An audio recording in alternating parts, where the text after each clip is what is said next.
आज की इस वीडियो में हम इनऑर्गेनिक केमिस्ट्री के चैप्टर एटॉमिक स्ट्रक्चर को समझेंगे। एटॉमिक स्ट्रक्चर के इंट्रोडक्शन को जानेंगे, एटम्स के बारे में और एटॉमिक नंबर, एटॉमिक मास और उससे रिलेटेड जो भी टर्म होते हैं सबको हम पूरी तरह क्लेरिफाई करेंगे। आइए हम जानते हैं एटॉमिक स्ट्रक्चर होता क्या है। Atomic structure is the foundation of inorganic chemistry. Atomic structure को इनऑर्गेनिक केमिस्ट्री का फाउंडेशन माना जाता है। It explain the composition of atom. ये एटम के कंपोजिशन को एक्सप्लेन करता है कि किसी भी एटम में कौन कौन सा कंपोजिशन है। The arrangement of electron and the principle governing the behaviour of element. यानी इलेक्ट्रॉन का क्या अरेंजमेंट है, प्रोटॉन न्यूट्रॉन कितने हैं, ये सब जो है एटॉमिक स्ट्रक्चर से हमें पता चलता है। हर एटम का अपना अपना स्ट्रक्चर होता है, ये एटॉमिक स्ट्रक्चर ही बतलाता है। एटम के बारे में आप जानते ही होंगे कि an atom is the smallest particle of an element that retain its chemical property. Atom जो होता है किसी भी पार्टिकल का, एलिमेंट का स्मॉलेस्ट पार्टिकल होता है, लेकिन उस पार्टिकल में सारी की सारी केमिकल प्रॉपर्टी होती है। ये फंडामेंटल पार्टिकल है एटम के, इलेक्ट्रॉन, प्रोटॉन, न्यूट्रॉन। इसका नाम तो आपने सुना ही होगा। इसका अपना एक सिंबल होता है। इलेक्ट्रॉन को ई से, प्रोटॉन को पी से, न्यूट्रॉन को एल से डिनोट करते हैं। इलेक्ट्रॉन पर नेगेटिव चार्ज होता है, प्रोटॉन पे पॉजिटिव चार्ज होता है और न्यूट्रॉन पे कोई चार्ज नहीं होता है। जहां तक इसके मास की बात करें तो इलेक्ट्रॉन का मास काफी कम होता है, प्रोटॉन और न्यूट्रॉन का मास 1 होता है। इलेक्ट्रॉन का जो लोकेशन होता है ये आप देख पा रहे होंगे, ये आउटसाइड होता है। ये इलेक्ट्रॉन जो है न्यूक्लियस के आउटसाइड है। प्रोटॉन और न्यूट्रॉन जो होता है ये न्यूक्लियस नहीं होता है, ये सेंटर ओरिएंटेड होता है। प्रोटॉन और न्यूट्रॉन, इलेक्ट्रॉन चारों तरफ जो है घूमता रहता है। अब हम जानते हैं एटॉमिक नंबर को। एटॉमिक नंबर को Z से डिनोट करते हैं। एटॉमिक नंबर जो होता है number of proton present in the nucleus. किसी भी एटम के न्यूक्लियस में कितना प्रोटॉन है ये उसका एटॉमिक नंबर को बतलाता है। आप देख रहे होंगे इस फिगर में जितना प्रोटॉन है उतना न्यूट्रॉन है, यही एटॉमिक नंबर है। एटॉमिक नंबर इक्वल होता है नंबर ऑफ प्रोटॉन के, नंबर ऑफ प्रोटॉन इक्वल होता है नंबर ऑफ इलेक्ट्रॉन के। ये इसके एटॉमिक नंबर को बतलाता है। एटॉमिक नंबर की हम बात करें तो कार्बन और ऑक्सीजन का ये एग्जाम्पल है। इसमें नंबर ऑफ प्रोटॉन 6 और नंबर ऑफ प्रोटॉन ऑक्सीजन में 8 होता है। ये इसका एटॉमिक नंबर है। यहाँ आप देख रहे होंगे ये कार्बन का जो है फिगर है, यहाँ बीच में 6 प्रोटॉन है और 6 न्यूट्रॉन है।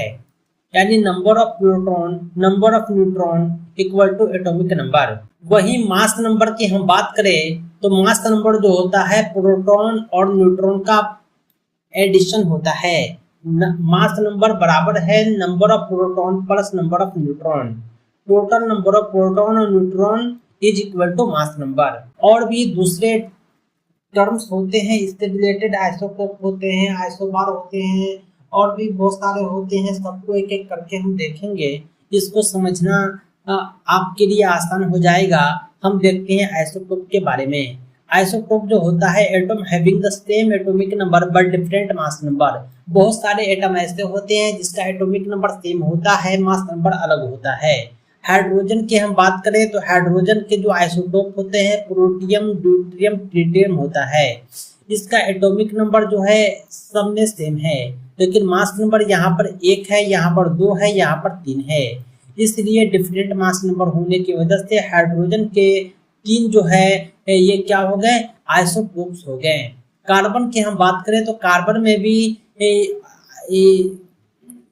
2 आइसोटोप होते हैं, कार्बन 12 और कार्बन 14। यानी 12 जो है इसका मास नंबर है और इस कार्बन का मास नंबर 14 है। सबका अपना अपना उपयोग होता है। कार्बन 14 का उपयोग डेटिंग में होता है, न्यूक्लियर मेडिसिन में होता है, ट्रेसर टेक्निक में होता है। सबका अपना अपना उपयोग होता है। उसी तरह अगला टर्म है isobar. Atom of different element having the same mass number. यहाँ जो है मास नंबर डिफरेंट था, यहाँ मास नंबर सेम है। अगर मास नंबर डिफरेंट हो तो आइसोटोप, मास नंबर सेम हो तो आइसोबार। आइए आइसोबार का कुछ एग्जांपल देखते हैं। आर्गन और कैल्शियम। आर्गन और कैल्शियम का मास नंबर 40 है, दोनों का 40 है, लेकिन आर्गन और कैल्शियम का एटॉमिक नंबर सेम नहीं होता है। जब एटॉमिक नंबर सेम ना हो और एटॉमिक मास सेम हो तो ये आइसोबार हो जाएगा। आइसोटोप आइसोबार के बाद हम चलते हैं आइसोटोन की तरफ। आइसोटोन जो होता है, atom having the same number of neutron but different atomic number. यहाँ जो है न एटॉमिक नंबर सेम है, न मास नंबर सेम है, बल्कि सेम क्या है, नंबर ऑफ न्यूट्रॉन है। आइसोटोन, न्यूट्रॉन, ये दोनों ऐसा वर्ड है ना कि एक जैसा ही दिखता है, आइसोटोन और न्यूट्रॉन, यानी same number of neutron isotone. आपको याद रखने के लिए मैं बतला रहा हूँ। कार्बन की बात करें और नाइट्रोजन की बात करें, दोनों का जो है नंबर ऑफ न्यूट्रॉन सेम होता है, इसलिए ये आइसोटोन का एग्जाम्पल है। अगला है आइसो इलेक्ट्रॉनिक स्पीसीज। एग्जाम्पल आप याद रखेंगे क्योंकि क्वेश्चन जो आता है एग्जाम्पल से रिलेटेड ही आता है। आइसो इलेक्ट्रॉनिक स्पीसीज की हम बात करें तो ऐसा स्पीसीज जो रखता है same number of electron. Iso electronic species उसे बोलते हैं जो सेम नंबर ऑफ इलेक्ट्रॉन रखता है। आप देख पा रहे होंगे ये सब जो है आइसो इलेक्ट्रॉनिक स्पीसीज होते हैं, क्योंकि यहाँ जो है नंबर ऑफ इलेक्ट्रॉन जो होता है वो सेम होता है। जितना इलेक्ट्रॉन इसमें है उतना इसमें भी है, उतना इसमें भी है, उतना इसमें भी है, इसीलिए इसे आइसो इलेक्ट्रॉनिक स्पीसीज कहते हैं। अब हम जानेंगे ईयरली एटॉमिक थ्योरीज। आज का जो एटॉमिक थ्योरीज है वो मॉडर्न एटॉमिक थ्योरीज है। आज से बहुत पहले बहुत सारे साइंटिस्ट आए जिन्होंने अपना अपना एटॉमिक थ्योरी दिया। कोई एटॉमिक थ्योरी सही था, कोई बाद में गलत साबित हुआ, कोई गलत साबित हुआ, किसी और ने उसको सही कहा। जो भी एटॉमिक थ्योरी हो, अपनी जगह अपने समय में सबका अपना अपना इम्पोर्टेंस था। सबसे पहले डाल्टन ने एटॉमिक थ्योरी दिया था 1808 में। इसका जो पोस्टुलेट था, इसका कहना था कि matter consist of tiny invisible atom, यानी किसी भी मैटर में जो है छोटा से छोटा इनविजिबल एटम होता है। Atom of the same element are identical, atom combine in fixed ratio, chemical reaction involve rearrangement of atom. Chemical reaction जो होता है उसके रीअरेंजमेंट के कारण होता है। ये डाल्टन का थ्योरी था। डाल्टन ने जो 1808 में दिया था उस समय इसका इम्पोर्टेंस था, लेकिन उसी डाल्टन ने अपने थ्योरी में आइसोटोप को एक्सप्लेन नहीं किया, सब एटॉमिक पार्टिकल्स को एक्सप्लेन नहीं किया। ये डाल्टन थ्योरी का लिमिटेशन था। इसके पोस्टुलेट और लिमिटेशन आपको याद रखने होंगे। डाल्टन के बाद जो है थॉमसन ने एटॉमिक मॉडल दिया था जिसे पलम पडिंग मॉडल कहते हैं। इसका कहना था कि electron discover in 1897। Atom is positively charged sphere with embedded electron. ये जो एटम होता है ये पॉजिटिवली चार्ज होता है, जबकि इसके कुछ लिमिटेशन भी थे। इन्होंने अल्फा पार्टिकल स्कैटरिंग को एक्सप्लेन नहीं किया। थॉमसन एटॉमिक मॉडल का भी उस समय इंपोर्टेंस था, लेकिन बाद में इसका वैल्यू बहुत ज्यादा समाप्त हो जाता है।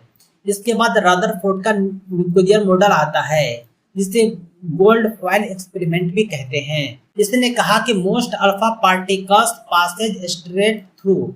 अल्फा पार्टिकल को कहा गया कि ये जो है सीधी रेखा में जो है पास कर जाते हैं, फिर वे डिफ्लेक्टेड, कुछ जो है मुड़ जाते हैं, फिर वे रिबाउंडेड, कुछ जो है वापस आ जाते हैं।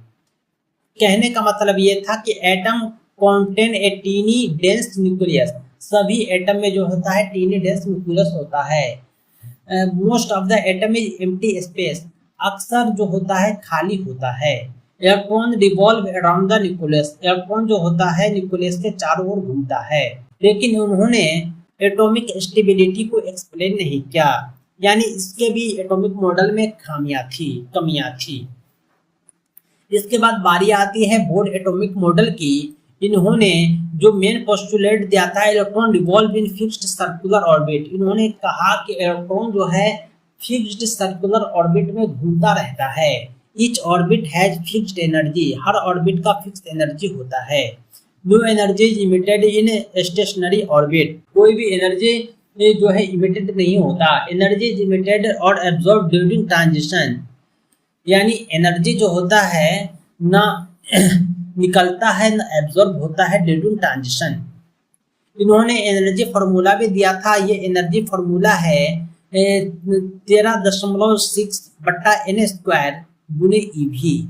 एनर्जी फार्मूला बोर्ड ने दिया था। इसके जो मेरिट्स हैं, इन्होंने हाइड्रोजन स्पेक्ट्रम को एक्सप्लेन कर दिया, इन्होंने क्वांटिटाइज एनर्जी लेवल को बतलाया। लेकिन इसके भी मॉडल की खामियां थी। Application only to hydrogen like atom, इन्होंने सिर्फ हाइड्रोजन का ही उपयोग किया। Failed for multi electronic atom के लिए ये फेल हो गया। अगला जो मॉडल है वो हम जानेंगे अगले टॉपिक को एटम से रिलेटेड, वो है इलेक्ट्रोमैग्नेटिक रेडिएशन। इलेक्ट्रोमैग्नेटिक, जहाँ इलेक्ट्रिक भी हो और मैग्नेट भी हो, और वहां से जो रेडिएशन निकलता है उसे इलेक्ट्रोमैग्नेटिक रेडिएशन कहते हैं। इसकी खूबी ये है कि ये travel at the speed of light, ये लाइट की स्पीड से ट्रेवल करता है। ये डुअल नेचर का होता है, वेव भी होता है, पार्टिकल भी होता है। इसकी हम रिलेशन की बात करें तो स्पीड ऑफ लाइट जो होता है लेम्डा वी के बराबर होता है, और प्लैंक इक्वेशन E बराबर hv। ये जो है वेवलेंथ है लेम्डा, और v से फ्रीक्वेंसी होता है, h जो है प्लैंक कांस्टेंट होता है। प्लैंक वैज्ञानिक थे, साइंटिस्ट थे, उन्होंने ये फॉर्मूला दिया तो h प्लैंक कांस्टेंट कहलाता है। अब हम जानेंगे फोटो इलेक्ट्रिक इफेक्ट के बारे में। फोटो इलेक्ट्रिक इफेक्ट जो होता है ये भी लाइट से ही रिलेटेड है। लाइट कंसिस्ट ऑफ फोटोन, यानी लाइट में क्या होता है, फोटोन्स होता है, इससे पता चलता है। फोटोन एनर्जी जो होता है उसका फॉर्मूला E बराबर hv होता है। v का मतलब वेलोसिटी, h का मतलब प्लैंक कांस्टेंट, पिछले थ्योरी में हमने सीखा। इसका एप्लीकेशन सोलर सेल में होता है, एटॉमिक डॉट्स में होता है, लाइट सेंसर में होता है। यानी फोटो इलेक्ट्रिक इफेक्ट से, इस फार्मूले के उपयोग से इतना कुछ आज बन रहा है। अगला जो हमारा थ्योरी है de Broglie theory. Matter passes wave nature. Matter में जो होता है क्या होता है, वेव नेचर होता है। एक फॉर्मूला है लेम्डा बराबर है h बट्टा mv। लेम्डा बराबर है h बट्टा mv। इलेक्ट्रो माइक्रोस्कोप और क्वांटम जो है मैकेनिक्स जो है इसी डी बोर्गी थ्योरी से ही बन पाता है। जो इम्पोर्टेंट है इस डी बोर्गी थ्योरी का कि it is impossible to determine simultaneously exact position और एग्जैक्ट मोमेंटम। एग्जैक्ट पोजीशन और एग्जैक्ट मोमेंटम को ये साइमल्टेनियसली जो है डिटरमाइन नहीं कर पाता है। लेकिन इसकी खूबी ये है कि electrons can not have fixed path. इन्होंने यह बतलाया कि इलेक्ट्रॉन का कोई फिक्स पाथ नहीं होता है, ये जिग वे में घूमता रहता है। Led to the concept of orbit, यानी ऑर्बिट के कॉन्सेप्ट को इन्होंने दिया। अगला है क्वांटम मैकेनिकल मॉडल। इसको डेवलप करने वाले थे एरविन स्क्रोडिंगर। एरविन स्क्रोडिंगर ने क्वांटम मैकेनिकल मॉडल दिया था। इसका मेन फीचर ये है कि electron exist in orbit. Electron जो है ऑर्बिट में एग्जिस्ट करता है, ये फ्री नहीं है, ऑर्बिट में फिक्स है। Probability of finding electrons is maximum inside orbit, यानी इलेक्ट्रॉन ज्यादा से ज्यादा जो है ऑर्बिट के अंदर पाया जाए इसका इम्कान होता है। इसका एडवांटेज ये है कि एप्लीकेबल टू ऑल एटम, सभी एटम में ये एप्लीकेबल है। एक्सप्लेन एटॉमिक स्पेक्ट्रा एक्यूरेटली, जो एटम का स्पेक्ट्रा है उसको एक्यूरेटली इन्होंने एक्सप्लेन कर दिया। अगला है क्वांटम नंबर। क्वांटम नंबर क्या होता है, प्रिंसिपल ऑफ क्वांटम नंबर से हम समझेंगे। क्वांटम नंबर रिप्रेजेंट करता है मेन एनर्जी लेवल को, साइज ऑफ ऑर्बिट को। इसका वैल्यू इनका 1 2 3 4 5 6 कुछ भी हो सकता है। Azimuthal quantum number represent orbit shape 0 1 2 3, S orbit, P orbit, D orbit, F orbit shell को रिप्रेजेंट करता है। मैग्नेटिक क्वांटम नंबर को m से डिनोट करते हैं। ये रिप्रेजेंट करता है ओरिएंटेशन ऑफ ऑर्बिट को। इसका वैल्यू -1 से 1 तक होता है, +1 तक। उसी तरह स्पिन क्वांटम नंबर इससे डिनोट करते हैं। ये रिप्रेजेंट करता है स्पिन डायरेक्शन को। इसका वैल्यू जो होता है +1/2 से -1/2 तक होता है। अब हम बात करते हैं काफी इम्पोर्टेंट टर्म की, वो है एटॉमिक ऑर्बिट। एटॉमिक ऑर्बिट खास तौर से 4 होते हैं, s orbit, p orbit, d orbit, f orbit. s orbit जो होता है स्फेरिकल होता है, 1 ऑर्बिटल होता है, इसमें मैक्सिमम इलेक्ट्रॉन 2 होते हैं। वहीं p ऑर्बिट जो होता है डम्बेल शेप्ड होता है, 3 ऑर्बिटल होता है, मैक्सिमम इलेक्ट्रॉन 6 होते हैं। d ऑर्बिट 5 ऑर्बिट होता है, मैक्सिमम इलेक्ट्रॉन 10 होते हैं।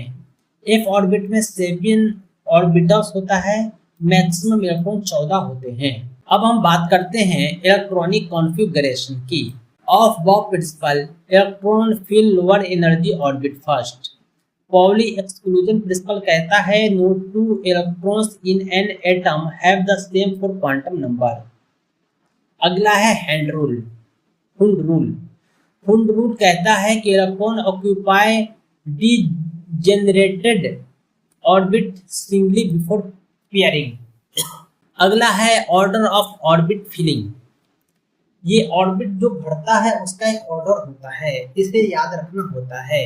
1s 2s 2p 3s 3p 4s 3d 4p 5s 4d 5p 6s 4f 5d 6p 7s। इसे जो 1 to 7 तक याद रखना होता है। s p d का जो कॉम्बिनेशन है ये काफी इंपॉर्टेंट है।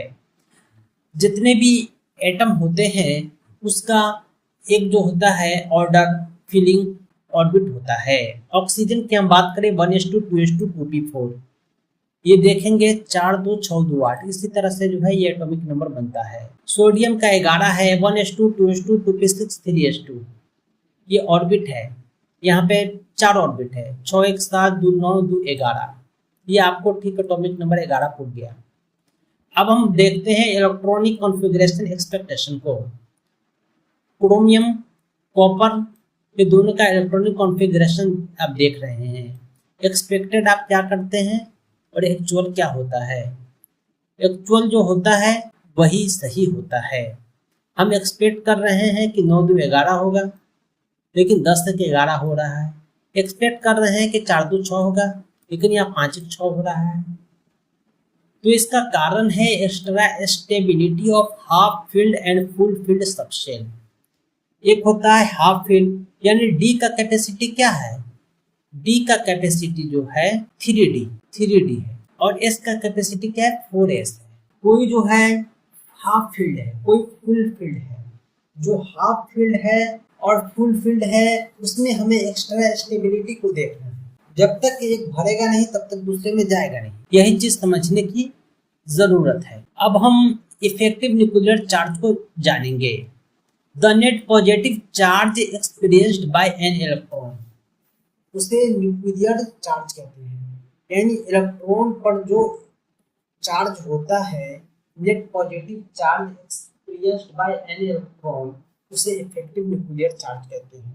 इलेक्ट्रॉन जो एक्सपीरियंस करता है पॉजिटिव चार्ज होने का, उसकी बात हो रही है। इससे क्या होता है कि इंक्रीज अक्रॉस ए पीरियड, ये एक पीरियड में इंक्रीज करता है। Influence atomic size and ionization energy. अब हम बात करेंगे एटॉमिक रेडियस की। हर एटम का अपना एक रेडियस होता है, उसे ही एटॉमिक रेडियस कहते हैं। ये decrease across a period, increase down a group. इसका कारण है कि increase in nuclear charge across a period, addition of electron shell down a group. ये इंक्रीज और डाउन का कॉम्बिनेशन बन रहा है। Ionisation energy, minimum energy required to remove an electron from an isolated gaseous atom, उसे ionisation energy कहते हैं। Increase across a period, decrease down a group. Highest helium में होता है, लोएस्ट कैल्शियम फ्रांसियम में होता है। आयोनाइजेशन एनर्जी हाईएस्ट होता है हीलियम में, लोएस्ट होता है कैल्शियम या फ्रांसियम में। इसे आप याद रखेंगे। अगला जो टर्म है वो है इलेक्ट्रॉन एफिनिटी और इलेक्ट्रोनिगेटिविटी। ये हम जान लेते हैं। इलेक्ट्रॉन एफिनिटी जो होता है energy released when electron is added to an atom, किसी भी एटम में इलेक्ट्रॉन जब आता है तो एनर्जी रिलीज करता है। ये इलेक्ट्रॉन एफिनिटी पावर जो होती है हाईएस्ट होती है क्लोरीन की। इलेक्ट्रोनेगेटिविटी जो होता है इसका मतलब ये होता है ability to an atom to attract shared electron, यानी शेयर्ड इलेक्ट्रॉन की तरफ ये अट्रैक्ट करता है, उसे इलेक्ट्रोनेगेटिविटी कहते हैं। इलेक्ट्रोनेगेटिविटी पावर हाईएस्ट फ्लोरीन में होता है, लोएस्ट कैल्शियम या फ्रांसियम में होता है। अभी जो हमने इनऑर्गेनिक केमिस्ट्री का एटॉमिक स्ट्रक्चर चैप्टर पढ़ा है उससे कुछ इम्पोर्टेंट टॉपिक हम पढ़ रहे हैं, वो है इम्पोर्टेंट साइंटिस्ट से रिलेटेड। जॉन डाल्टन ने कौन सा थ्योरी दिया? Atomic theory. जे थॉमसन ने किसकी खोज की? इलेक्ट्रॉन की। अर्नेस्ट रदरफोर्ड ने किसकी खोज की? न्यूक्लियस की। निल्स बोर ने क्या दिया? तो बोर मॉडल दिया। मैक्स प्लैंक ने क्या दिया? तो क्वांटम थ्योरी दिया। अल्बर्ट आइंस्टीन ने क्या दिया? तो फोटो इलेक्ट्रिक इफेक्ट दिया। लुइस डिबोर्गी ने क्या मैटर वेपर जो थ्योरी दिया। वार्नर हिजनबर्ग ने क्या दिया? अनसर्टेनिटी प्रिंसिपल दिया। एरविन स्पोर्डिंगर ने क्या दिया? वेव इक्वेशन दिया। ये सब इम्पोर्टेंट साइंटिस्ट है, इसे आपको याद रखना होगा। जेम्स चैडविक ने किसकी खोज की? न्यूट्रॉन की। कुछ और क्वेश्चन पूछे जाते हैं। इलेक्ट्रॉन वाज डिस्कवर्ड बाय किसके द्वारा? था जे थॉमसन। न्यूट्रॉन का डिस्कवर किसने किया था? जेम्स चैडविक ने। प्रोटॉन इज लोकेटेड कहाँ? तो nucleus. Maximum electron in the shell कितना हो सकता है? 2n2। इस ऑर्बिट में कितना इलेक्ट्रॉन? 2 इलेक्ट्रॉन। पी ऑर्बिट में 6 इलेक्ट्रॉन, डी ऑर्बिट में 10 इलेक्ट्रॉन, एफ ऑर्बिट में 14 electron. Fluorine has the highest electronegativity. Highest electronegativity किसका होता है? फ्लोरीन का। Helium has the highest ionization energy. Fluorine has the highest electron affinity. Chromium and copper are important exception to aufbau principle. Quantum mechanical model is most accepted model of the atom. ये सब काफी important है, frequently asked question है, आप इसे जरूर याद रखें। अभी हमने इनऑर्गेनिक केमिस्ट्री के एटॉमिक स्ट्रक्चर के सारे चैप्टर को कवर कर दिया है। नेक्स्ट वीडियो में हम 50 MCQ लाएंगे, इसलिए आप हमारे चैनल को सब्सक्राइब करें ताकि यह वीडियो आपको मिल सके। अगर आप चाहते हैं इस एग्जाम का कंप्लीट प्रिपरेशन तो डाउनलोड करें हमारा एंड्रॉयड एप्लीकेशन या विजिट करें हमारी ऑफिशियल वेबसाइट। ओपन करें कोई भी फ्री कंटेंट। पेड कंटेंट का पासवर्ड पाने के लिए और PDF प्रिंटेड कंप्लीट नोट्स के लिए कॉल व्हाट्सअप करें 7631314948 पर और पाएं अमेजिंग सक्सेस फर्स्ट अटेम्प्ट में।